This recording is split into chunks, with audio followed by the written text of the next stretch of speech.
Hello，大家好，今天为大家分享一款好吃的家庭版自制凤梨酥，外酥内软，酸甜可口，真正的凤梨做的纯正的凤梨酥。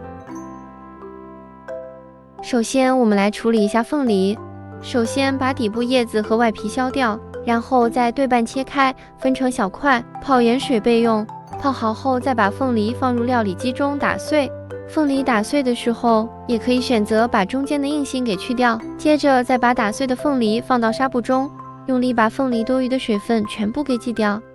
之后再将凤梨果肉加到平底锅中，再加入冰糖和麦芽糖，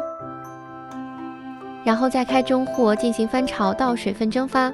凤梨馅也变得黏黏的、干干的。这时候就可以出锅了。现在我们再来做外皮部分，准备一个干净大碗，加入室温软化的黄油糖粉，先用电动打蛋器搅打到发白蓬松的状态，然后再把3个蛋黄分3次加入黄油中搅拌均匀。这里蛋黄每加进去1次，都要搅拌均匀后才能加下一次，这样能够避免我们黄油出现油水分离的状态。全部加完，搅拌均匀后，再加入低粉、高粉和奶粉，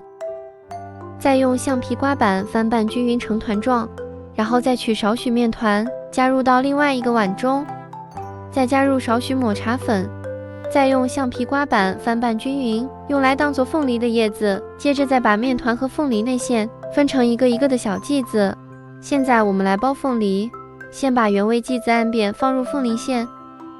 再用手收拢收口处，要捏紧。我用到的模具是凤梨状的，所以先把绿色的叶子进行填充，然后再放入包好的凤梨面团，再用模具按压紧实，这样烤出来的凤梨酥会更加好看。烤箱上下火160度，提前预热10分钟。凤梨放入烤箱后再烤20分钟左右，拿出来放凉后进行脱模，美味的凤梨酥就做好了。